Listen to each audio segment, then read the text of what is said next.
జనరల్గా అంటే ఒక యంగ్స్టర్స్ అంటే ఒక ఒపీనియన్ ఏంటి, వీళ్ళు బోల్డ్ అంత ఎనర్జీ తోటి ఉంటారు, బోల్డ్ అంత కాన్ఫిడెన్స్ తోటి ఉంటారు, అంటే సాధించలేము అని అనుకునే వాటిని కూడా మేము సాధించగలము అని అనుకుంటారు అనేది ఒకటి ఇంప్రెషన్ ఉంటుంది. కానీ ఈరోజు చూస్తే నువ్వు సాధించగలవురా అని చెప్పినా కానీ లేదు లేదు నేను సాధించలేను.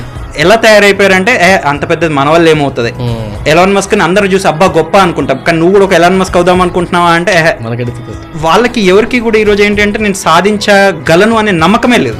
పేరెంట్స్ అంటామా, యాజ్ ఎ సొసైటీ అంటామా, అందరం క్వశ్చన్ చేసుకోవాల్సిన విషయం. మనం ఈరోజు యంగ్స్టర్స్ని వాళ్ళకి ఒక కాన్ఫిడెన్స్ ఇస్తున్నామా, వాళ్ళకు ఒక నమ్మకాన్ని ఇస్తున్నామా, వాళ్ళ పాజిటివ్ ఇమేజ్ క్రియేట్ చేసుకోవడానికి అవకాశం ఇస్తున్నామా, లేదంటే వాళ్ళని కంటిన్యూస్గా ఆ ఎగ్జామ్ని బట్టో ఈ ఎగ్జామ్ని బట్టో ఇంకొక ఎగ్జామ్ని బట్టో ఆ వచ్చిన మార్కుల్ని బట్టి నువ్వు దేనికి పనికిరావు అని ఏది ఎక్కువసేపు మాట్లాడుతున్నాం.